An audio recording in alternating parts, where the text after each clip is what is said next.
Welcome to Story Comic Presents, where we interview amazing storytellers and artists. This is episode 111.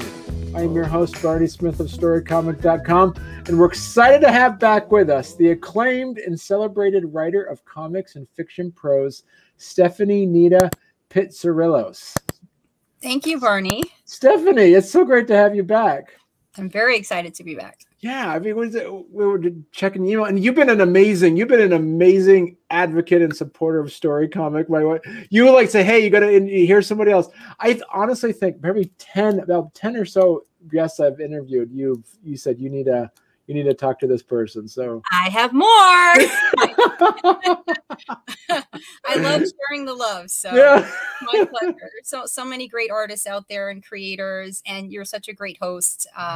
As I said, great energy, so positive. So you got to come on Story Comic. Yeah, thank you. And you got and you said you've got lots of stuff. So one of the things that just happened is last year we were talking about the Kickstarter for speculative fiction for dreamers, and that's full on published September 8th, 9th. Yeah, is that what it is?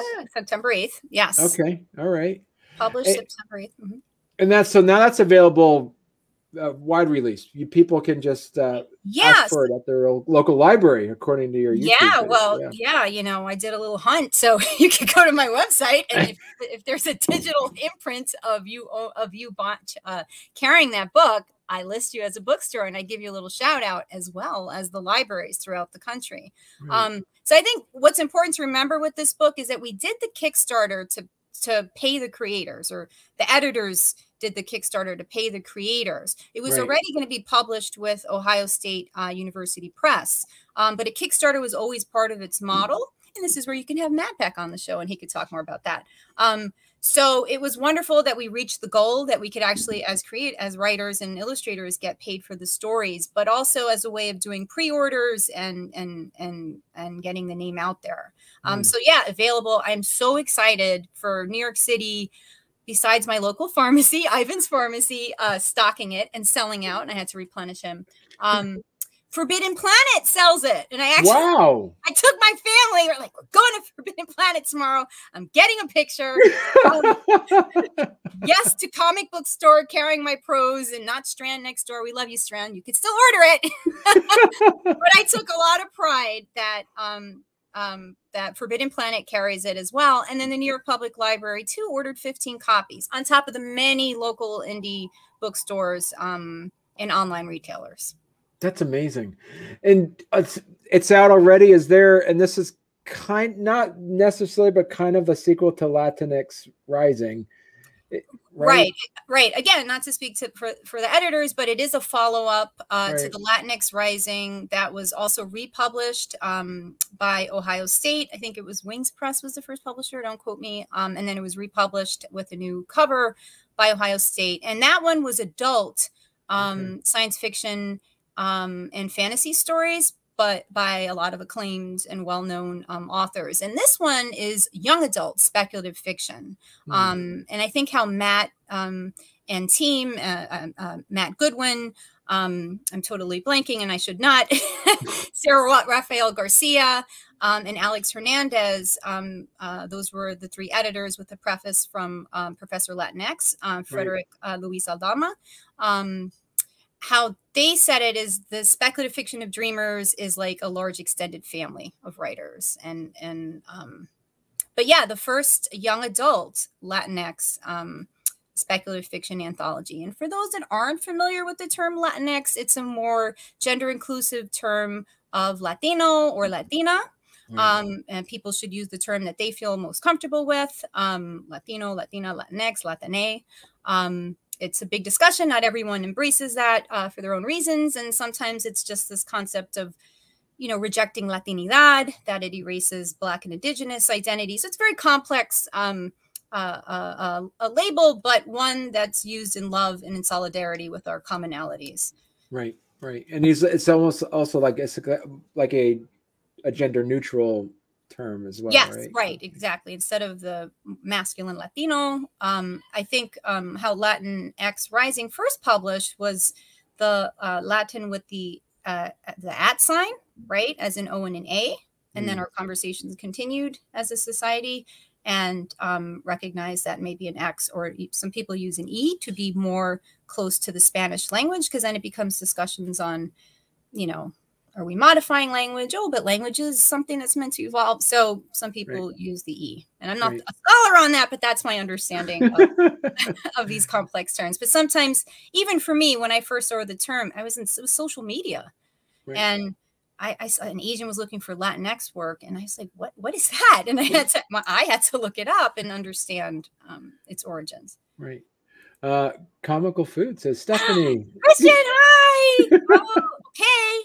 You got to have Christian on. He has an exciting website launching soon. So really for later, yes, and comics, and that's your next one. See, I got you someone already. There you go. Yeah. Send me a message. Yeah, we'll get you on the show. That sounds awesome.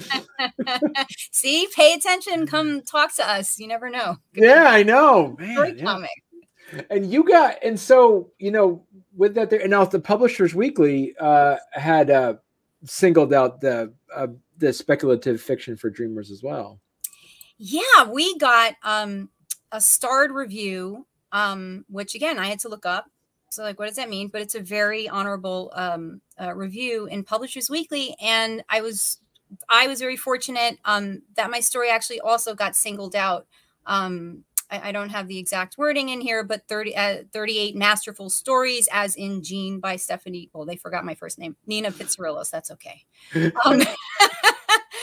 And they singled out a few other stories, but so that was a very big honor. Jean has had a very long road, a very hard road. Right. So for the anthology to get a starred review, and then on top of it, to be singled out in that way, was very meaningful. Right. But then we kept getting so many other great reviews. We had positive review from Forward Reviews, which they review in indie publishers. Reader's Digest named us one of 20 Latinx books you need to read right now, or something like that. BuzzFeed. Book Riot was for Mermaids Monthly. And the lists, and then Book Lists, which is the Library Association. So we just kept getting a lot of great reviews, which is so exciting. And then also LeVar Burton, where's my notes here? LeVar Burton actually selected Lisa and Bradley's story, Tia Abuela's Face 10 Ways. And you can actually listen to it live. You can listen to him read the story. Oh, wow. Okay. So, and I'll also mention you can also listen to Carlo Yergo Rodriguez's story. Sorry, Carlo, for doing that. How Juan Bobo got to Los Nueva Yorkers. He also reads from his story on Podside Picnic. So there's you can get 2 free samples and listen to these wonderful stories. It's just, it's such a great anthology. Prose, there's comics. There's mostly short stories, but there are some comics. I think there's like 3. Yeah. There's some plays and some flash fiction. Wow, that's exciting stuff. I mean, it's so exciting to see something that you've been working on like last year. Now this was long before that, and I guess but something that we started marketing and kickstarted last year. Right. Please, is a saga before that. It's all publishing, right? But it does take time. Right. And you have, and also, with that book coming out, but you've also been working on you also had a comic, what's it called? 51 Solstice? Yeah, 51 Solstice. So that was published. So that's a comic that I did with illustrator Rafael Romeo Magat, who's Philippines based. And we actually virtually met at DiversityCon. Such a charming fellow, just cold emailed me after. They have these sort of blind, I don't know what you call that, blind dating for, for like writers and illustrators. You just meet people, right? But you don't know who's going to come up in your feed. and our connection got lost, but he was so nice. He followed up and said, oh, our connection's lost. He introduced himself. I'd love to work with you. I was very flattered. Yeah. So it worked out for this comic, 51 Solstice. It was published in Women in Comics magazine, their debut issue, Dear Summer. Okay. And the call for submissions was, basically, what does summer mean to you? And, I really can't read calls for submissions because I just immediately, a story just downloads in my head. And that's, it's like, I really have stopped reading calls for submissions for this reason, because then I stopped working on my larger projects. But in this case, I kind of wanted to flex my prose muscles because I'd been working on comics for a bit. But then I saw that the word count, the limit was 500 words or something, that a novelist just faints when she reads. So I said, let me try a 3-pager. And even that was a challenge because my longest published comic, actually, that's not true. DR 163 is many episodes, but right. I'm used to like the 6-pager or the 5-pager. So it was like a challenge. And, I found a way to combine my, what does summer mean to me as a New Yorker, whether it's looking at sunsets in the Hudson, whether it's cramming in the subway, and whether it's the melting tar, this nostalgia and the grossness. And also combine the idea of enjoying things, but not really able to enjoy them because you can't swim in the Hudson River. It might look pretty, but it's a super fun sight. It's disgusting, right? We're quarantined, the whole idea of being quarantined, and we can't travel. So what do we have? We have fantasy. And also my years of being pregnant and being on home rest and not being able to really go and do all those things. So how do I do that in 3 pages? I just put it in outer space.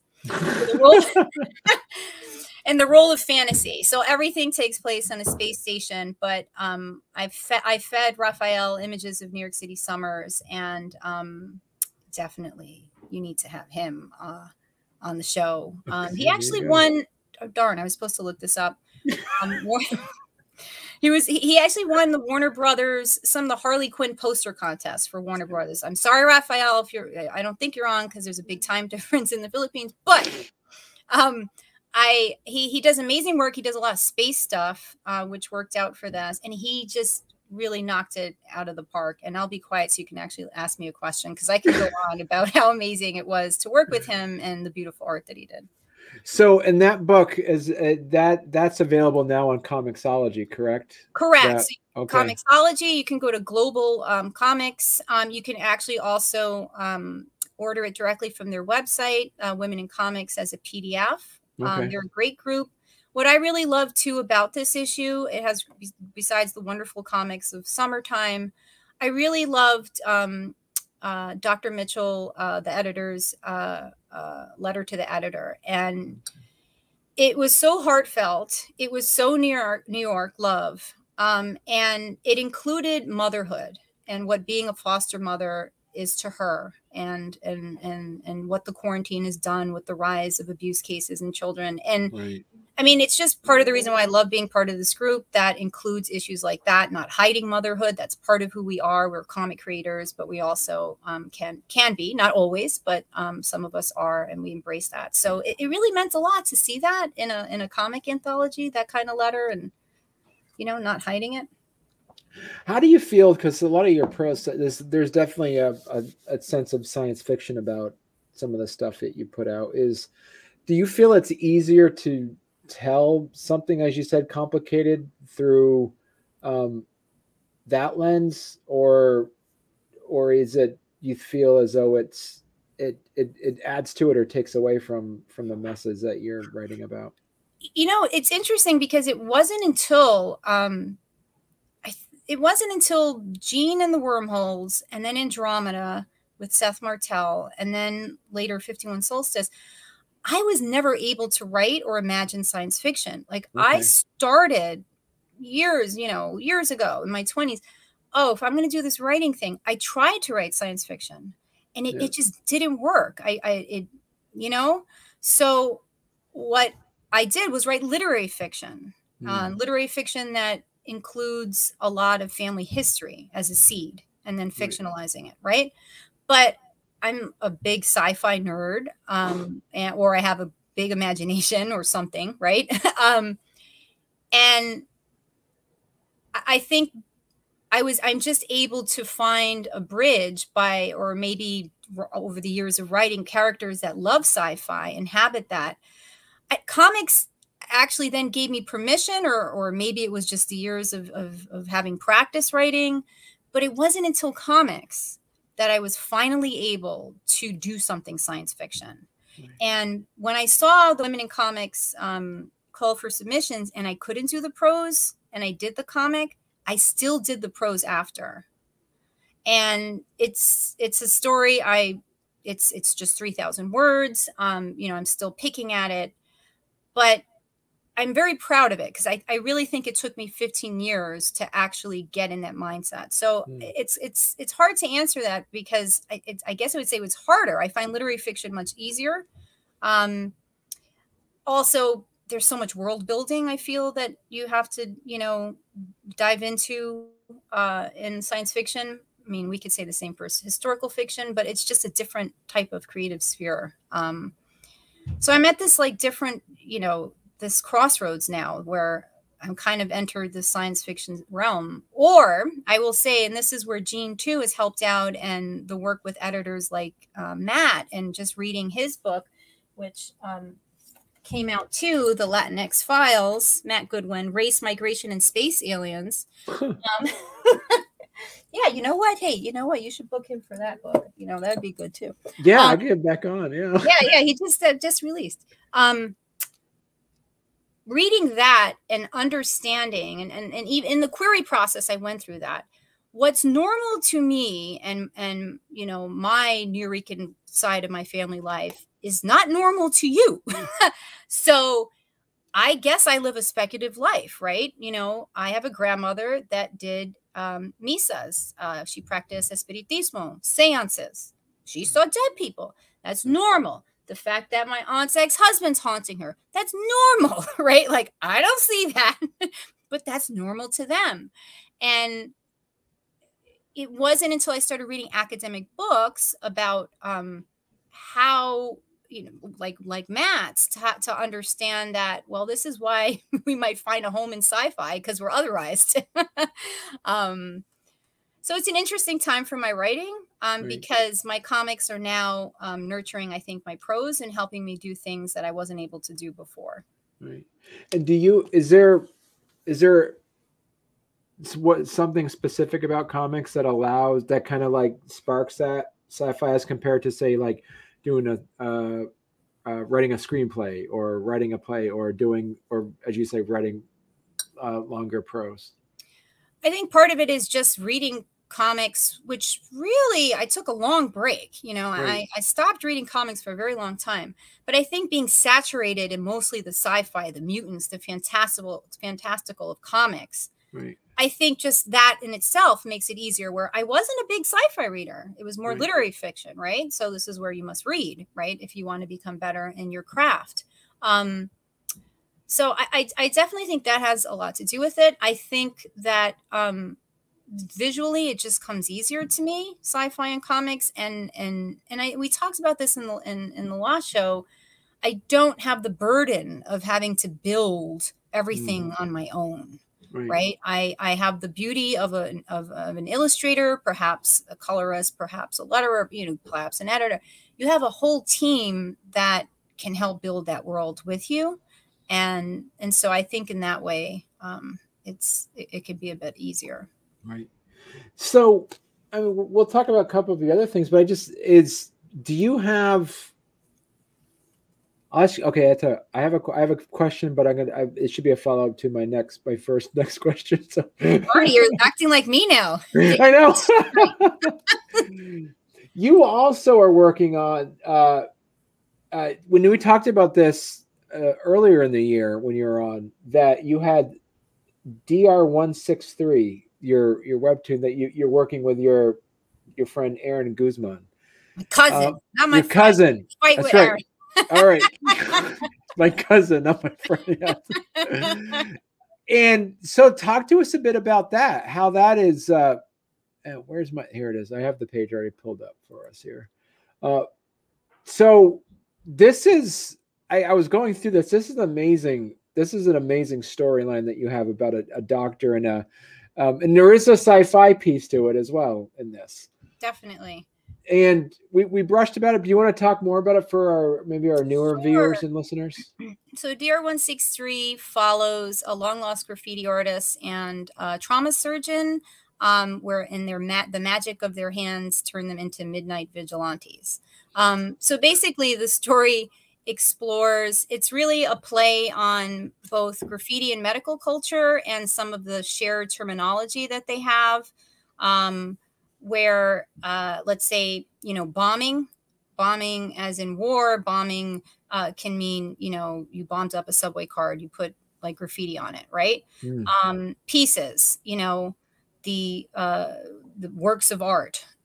Did you do a piece? Did you do an art? But body parts, pieces, right? So it deals with these two very hurt characters. One, the doctor dealing with PTSD as being a military trauma surgeon who served in a war. And then also the graffiti artist who does not have proper access to medicine because of pharmaceutical price gouging. So it's very much a social commentary, besides just being awesome art by Aaron Guzman and awesome graffiti, because Aaron is also a graffiti artist. I will say that. Besides that, also being a commentary on those big life things and how these two unlikely characters can find healing and maybe a side of justice. And it's totally inspired by the fact that my husband, who is a physician, is obsessed with graffiti and loves graffiti, or is a fan. I shouldn't say that. That's harsh. He's a big fan of graffiti and graffiti artists. If I showed you this room, you would think it looked like that. And is friends with some of them. And one actually said, one artist like, yo, we're going to take you bombing one night. We're going to teach you how to do it. And, my husband's like my wonderful husband, Clark Kent. No, you're not. You're not doing that. But again, this is all speculative fiction. What if? Right. What if he did? Now, he is not this character. He's not a trauma surgeon and blah, blah, blah. But I just took that little bit of, well, what if he did? Right. These two very unlikely characters. And then you got the story. So, yeah, we did it on part of Webtoons contest. We couldn't get the last episode in on time to meet the deadline for judging. But Aaron and I wanted to make sure we had it finished because this was a warm up for a business card of look what we can do. And a warm up because I got into comics because Aaron and I are supposed to be working on, this epic graphic novel together, which is totally outlined, first script.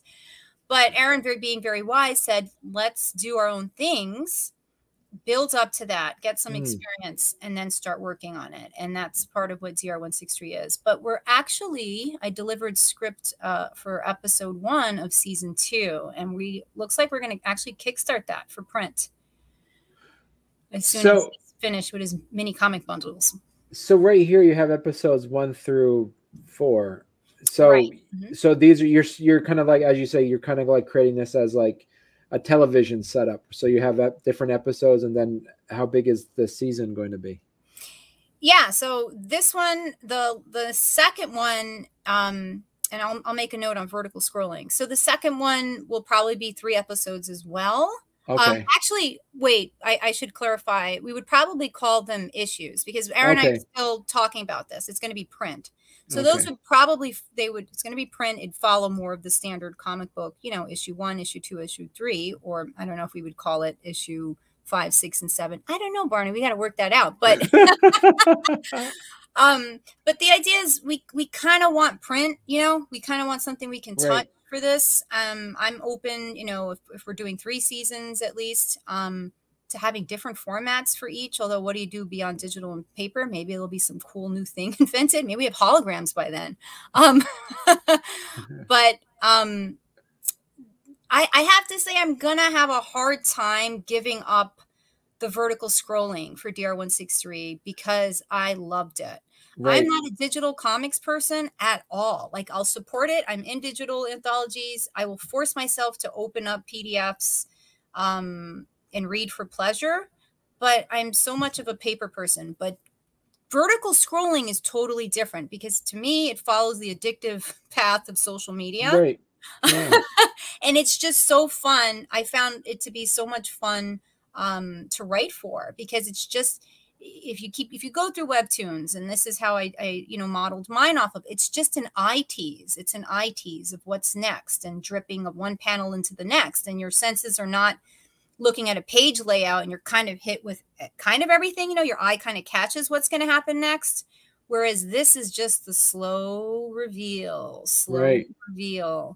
Yeah. So, maybe we'll have different tiers where if we can raise X amount, that would allow Aaron to also then format it for a digital scroll. I'm sure Aaron is yelling at me right now if he's listening. Because as a writer, I could put out ideas quick, but I do recognize that illustrations take longer. But we're definitely committed. The season's already outlined. It's just a matter of getting the art done and coming up with like, how are we going to do this? But we kind of feel it is print. It reminds me that there's a analog digital scroll is the way to do that. They had, I don't know. I remember when I was a kid, there was that we were able to get this to make your own homemade TV with taping comic strips together. And what you did is that you made a box, like a shoebox, and you took 2 pencils in there, and you took the whole comic book, and you kind of like taped them all and then make a thing. Yeah, no. I know what you're talking about. My memory is when we had the printers with those little holes. Right. And then to get the punchline of a joke, my dad would print it out, and it becomes this long picture. It was funny. But it was like this long picture. You have to wait for the whole freaking thing to print out. Right. I don't know if that's the same thing, but that's my memory. I'm wondering if there's a way, because you're right, because the vertical scroll of this actually does, it is different. It's almost, it gives you that ability to, as you say, it's almost scene by scene. Yeah, and particularly for this, when I wrote the script, what I said to Aaron is that I want to establish that this is the perspective from DR163, Dr. Cave, and I want like a first-person active shooter kind of look, and I think the illustrator equivalent is the fisheye lens. Mm-hmm. I wanted you to inhabit his trauma. I wanted you to understand that he sees everyone as a threat. Like in the beginning, when the woman is about to scan his ID, we don't know if she's pulling a gun on us or not, because that's what he thinks. Right. And I feel like the vertical scroll allowed us cause that, to create that mood. And Aaron did an outstanding job with it. And so what was from the storytelling perspective, once he sees the graffiti, it pulls away and it becomes third person. Right. Exactly. Yeah. So we definitely at sometimes are him, and then we pull out. And we're no longer him. Yes, that's a good point. So what was that? What was the from your writing, your storytelling perspective? What was the reasoning behind that, and not just to keeping it either first person all the time or third person all the time? I think just to not keep us totally trapped in Dr. Cave, to allow us to sort of step out. I mean, I think what it's probably closest to. No, I can't say it's not third person limited, because he's talking in the first person. Just totally not, we probably wouldn't see, and I don't think we don't see legend unless Dr. Cave's there. So there's certain things that, and I'm sure there's a terminology in writing for this, where you're not going to see things where Dr. Cave's not around, but I'm not going to make the art totally restrictive to his eyes. Okay. So I guess that's the difference, right? So it's, because it's illustrations versus prose, I can pull out and allow you to see him, but not necessarily showing you things that he's not in the same room for. And I say that, and watch somebody call me out that I messed that up, but I think that was my logic. Not totally faithful to the first person, but the mood is. The mood is. Yeah. But you said earlier, so you're looking at as you said, you're going to do a Kickstarter with this? Yeah, I'm thinking about it. I mean, I have to say that the things we want to do, we're going to do anyway. Right. And I really wasn't planning on asking for money for these things, but I've become wiser to understand what Kickstarters are, that it's community, that you're not paying for the product, you're supporting the artists and, even the creators. And even if, let's say, I'm okay with doing this and just, printing it, the team that spends more time on it might not be, right? Particularly illustrators that take, it's just a matter of a lot more work. So, could we put it free like we did on Webtoons? We could, but I just feel like it's such a great story that Aaron's time is valuable. He has a lot of other projects too. My time is valuable, that I think for the second season, now that everyone's got a teaser for what the first one is, I think it just makes more sense if we're going to do that. I know Aaron had some other ideas too, whether it's he's not using Patreon, but a subscriber only for his website would have access. These are things we're open to, but I think we were in the end leaning towards a Kickstarter of some sort, particularly if it's print. It's one thing to devote X amount of hours to illustrate it, but then when you're talking about paying for printing materials and all that, it's a game changer. Right. And so my question I was going to ask you earlier, you segued in, and I wanted to segue in through talking about DR163, is what's your big project? And you kind of said that, you and your cousin were kind of doing this just to kind of get the momentum going. So what, that's not my big project. See, I have lots of projects. You got lots of projects. Do you have like your big world building, like a big, big world building project? All right. So the one that Aaron and I will eventually get to, definitely is this epic world building, historical, blah, blah. Have me on the show another time. Project that we definitely want to keep creator owned, right? Yeah. And a lot of this has to do with where do my stories come from, right? So if it's something that is really coming from the heart now, I kind of want to keep it creator owned, right? Mm-hmm. But if it's something that an editor just said one simple sentence to me, I think you should write this, right? That's it. And I create something because of that, I feel less attached to it because this was not part of my grand plan to take over the world in prose and comics. And I feel more detached. So I do have a graphic novel on sub via my agent that is totally outlined. First chapter, Aaron did the concept art. It doesn't have an illustrator match to it yet. I was leaving that open to the publisher. So I have that I spent a year last year doing the world building and research on that one, right? So there's that one. There's the Aaron one. These are all things literally tucked in boxes on under my bed. And I'm actually excited, and Aaron nudged me on this. And this is a pattern in me. Like if an editor nudges me, like Alex Hernandez, one of the editors of Speculative Fiction for Dreamers, he just happened to send me a call for submissions for a comic. And yes, Aaron had been telling me, free yourself of traditional publishing and expectations, forget it. Let's do comics. And, I wanted to do it, but it's also my cousin saying it.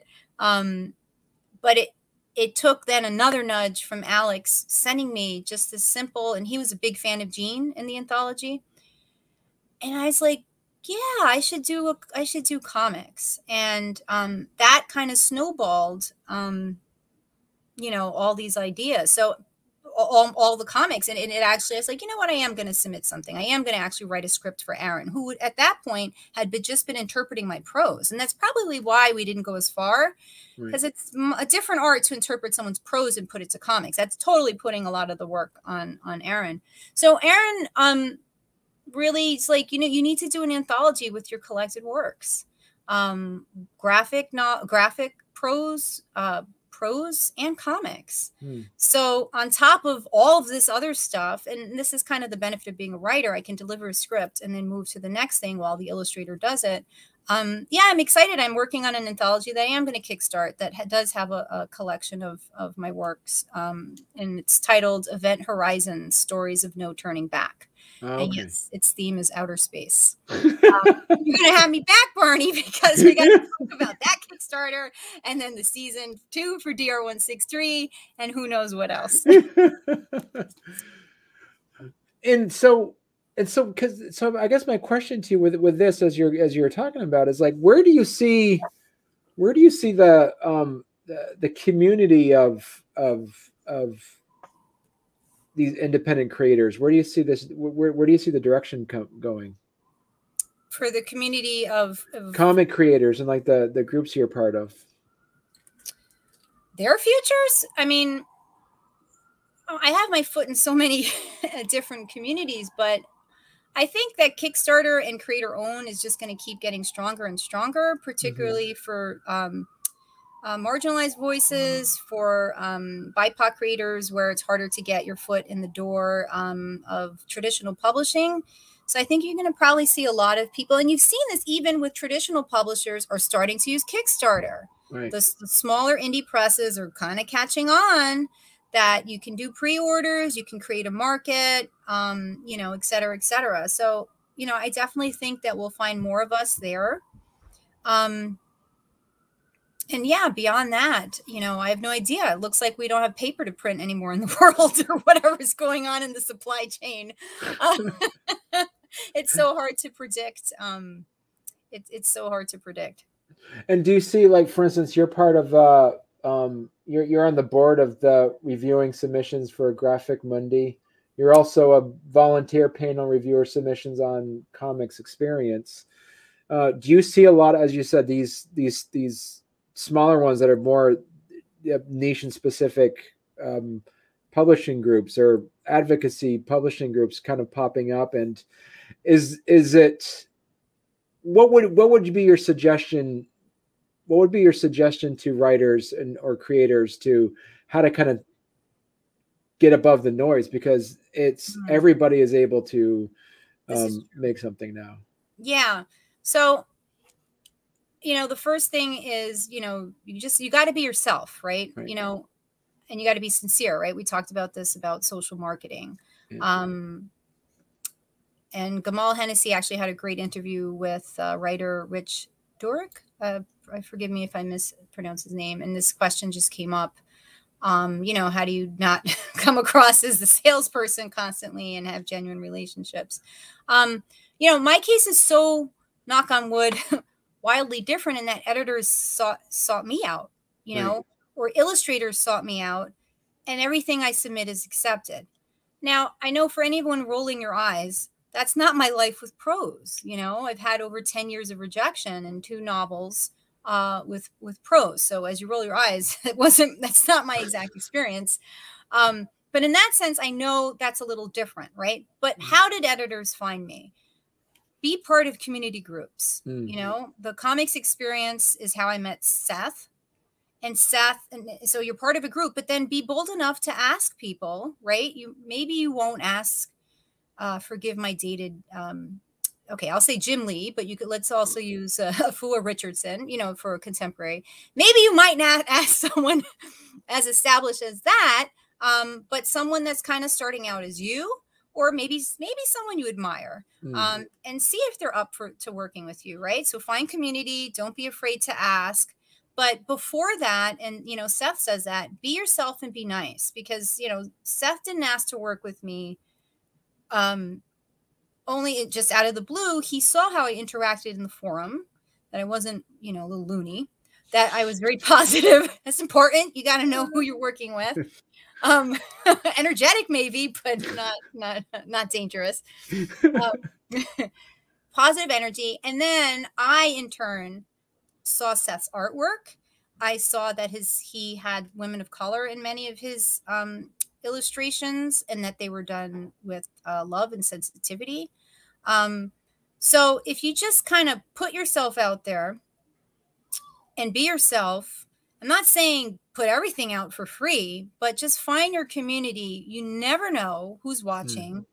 And again, I just have this weird thing in my life where that happens to be not always the case, but I was approached by Nicole Boos in Comics Experience, and she's a former editor of Marvel, to be an insider art. And, you know, that's how I met Shelley Bond. And Shelley Bond fell in love with my story and insider art. And we've been trying to do something together ever since. And, you know, life put some things on hold. But, you know, enjoyed that friendship over the years. So you just don't, you just don't know. If you're doing, I totally lost track of your question, Bernie. So if I'm not answering it, put me back on track. I'm here. I'm just here for the ride, Stephanie. This is good. If you're trying to do traditional, that's why I like being here. I mean, I could just do that, and you're not going to be like, "That wasn't my question, girl." Okay, back to the subject. I even have a paper and pen. I'm like, I'm going to try to write down what he asked me. But I don't remember it by sentence 6. I have no idea what you actually asked me. If you another thing, but if you want to do traditional, yes, consider getting an agent. Don't make your whole life stay on hold because of that, right? But if you are trying to break out in traditional, you might want to try to do the whole query path. And there's so many resources for having to do that. You're not going to, their agents have not entered the market for like single issues or the smaller things, right? They're the bigger money things because they want to make money. But, you know, if you want your graphic novel with Scholastic, see if you can come up with something that can woo an agent that would actually, you know, represent you. How do you keep making noise? Yeah, I mean, it just comes back to just being yourself. But in terms of the roles that you mentioned, Graphic Movie and Mundi and Comic Experience, so I haven't publicly announced it. So thank you for publicly announcing it because I wanted to do it here. So we haven't officially reconvened yet with Graphic Mundi, although I've looked at a submission. But it's exciting to, again, how did I meet Graphic Mundi? Well, first Seth saw a call of submission. Again, you know, domino effect. Right. Let's submit to COVID Chronicles. We did. The story got in a day. Then I'm like, I want to do a story with Erin. She didn't say I couldn't submit to. I asked, can I submit another story? Yeah. Okay. Is it in? Yeah. Okay, great. I have 2 stories in COVID Chronicles. And just being myself. And in that case, I happen to have an MPH, a Master's in Public Health, and Graphic Mundi, which is an imprint of Penn State University Press, was merging their graphic medicine section with their general graphic novel. So I guess, you know, I can't speak for Kendra, the editor and publisher, but, you know, just like hopefully pleasant personality, and then topped with the Masters in Public Health, which can help have an eye for the medical aspects of their graphic novels. It just worked out that I was offered a seat on the board, and I look forward to looking at both adult and young adult graphic novel submissions that come Kendra's way, along with other board members, to give our recommendations for publications. And for Comics Experience, I think it's very much, if to paraphrase Andy Schmidt, very much my different taste in comics. Because I think the comics that are on there are kind of that are often workshopped are not necessarily things I read or write, but I definitely enjoy. But I go to a lot of smaller conventions, having the parent librarian, again, a volunteer. I volunteer at my kids' library, and people said, "Don't do that. Why are you going to do that for free? Why are you going to? You could be writing." Well, I love books. I love my kids. I like the fact they have no librarian. So if I don't do it, you know, but I knew it would give me exposure and understanding of book marketing, how to write newsletters, how to get people excited. You know, how you see me on social media is how I am on my newsletters. Mm-hmm. And, you know, I get to shop for books, man. I get to spend money, other people's money. I'm in for that. But, you know, putting all that together, and the reason why I did go to a lot of these indie conventions and all that was to buy special books for the library that you're not going to find through a conventional vendor. So that being myself and happening to be in the community, people then approached me and said, I kind of like what you're doing. It's different. Can you contribute to this? Right. So in the same manner, though, as a volunteer panel, different title, you know, we went through one cycle. We just got a new cycle of submissions. I look very much forward to giving my own background and my own perspective and my own recommendations to a panel so that the publishers make an informed decision. Right. And so, so you did answer the question. So it's that's good. Whatever that question was, because I have no idea what it was, but I answered it. Where do you see, because you mentioned like the graphics medicine, that seems that's popping up more and more over the year. Do you see that's going to be a growing genre of comics? Yeah, I do, simply because graphic novels period is I think as a society we're totally moving more and more to images as we do social media. There's actually a good book. See, I'm a good librarian. I'm going to look for it. It's called The Alphabet versus the Goddess. Okay, this is a really good book. The Alphabet, my dad recommended this to me. The Alphabet versus the Goddess, the conflict between word and image. Okay. And I think we're in the image era where image is supreme. Good book. Yeah. I think we're going to see this more and more as we become a more visual society. And then, you know, we have holograms and all the cool Blade Runner stuff that I'm waiting for, not the killing robots or anything like that. So I definitely think that then it'd be logical that the market for graphic medicine will continue to grow because people's tastes have expanded, right? Comic books are not just for kids anymore. They're not the low life or lowly or whatever it was in the 50s right. that people thought. And, you know, they do it, the Graphic Mundi, I just read their Hakim's Odyssey from Syria to Turkey, A Refugee's Journey. It's a 3-part book. They're just printing such interesting things. Sometimes they're French translations that they reprint in the US. But Kendra is very open. People should look at the submission page because it's not restrictive so far. Right.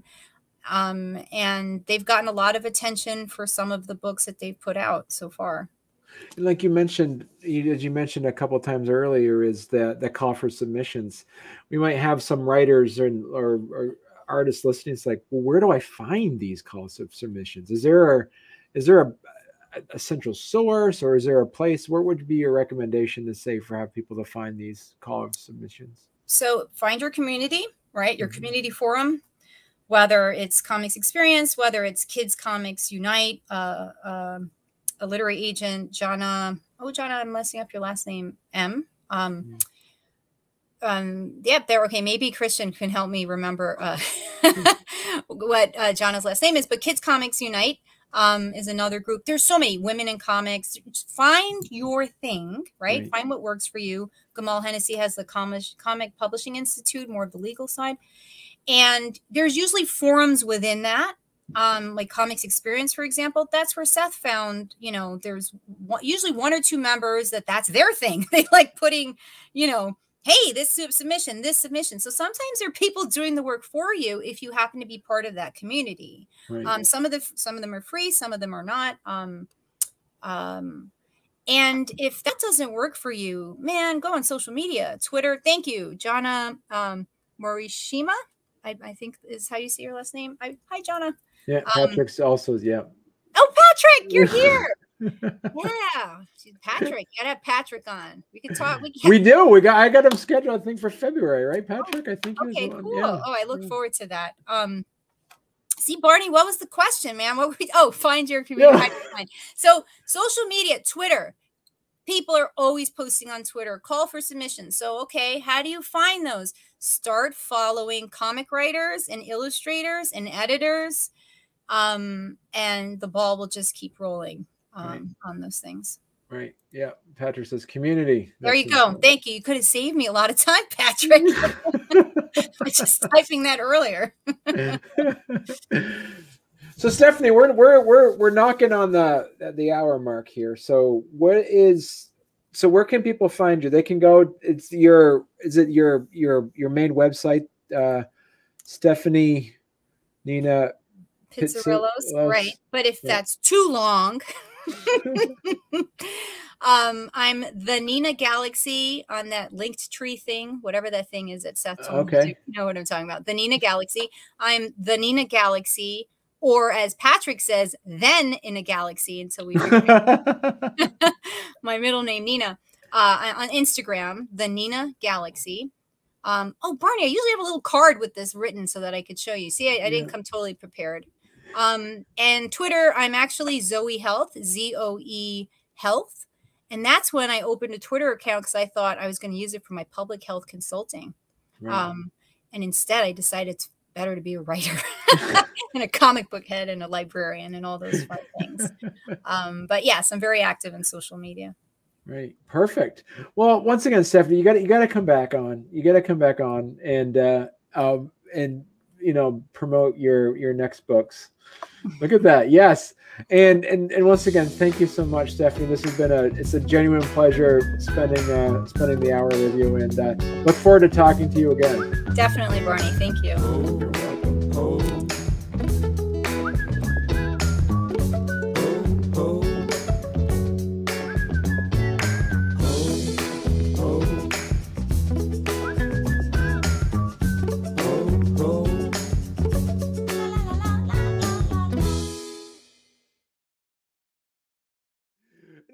Then look at this. You upped your game in your background. I'm gonna be like staring at all of your background stuff. This is at a necessity in a new place. It doesn't have a nice, very minimalistic. I think it's Tito Puente. He's over here. Yeah.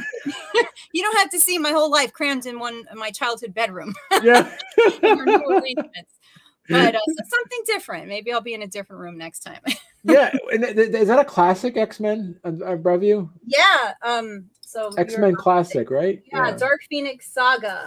Oh yeah. So I gotta say, this is where you trip. Okay, so I'm all about X-Men 137. I don't know if you could see part of it. That that's the comic for me, right? The one that Jean is kind of based on. But I don't know as a kid if I actually read this one. And this one is 137. If I'm totally going off subject, you could put me in place. But I totally do not remember. And Seth's like, oh, how did you not see that? There's this whole other ending at the end of this after Jean Grey dies. And like, it's in like the chamber of the death of the universe or something right. That it was like a discovery after 20 years that there was like, anyway. It was I discovered that 20 years after the fact. Well, then you have Alpha Flight. That's issue number 2 or 3? This or is 4? 4. This is raiding your brother's comic book collection when he doesn't pick it up from your parents' house. There you go.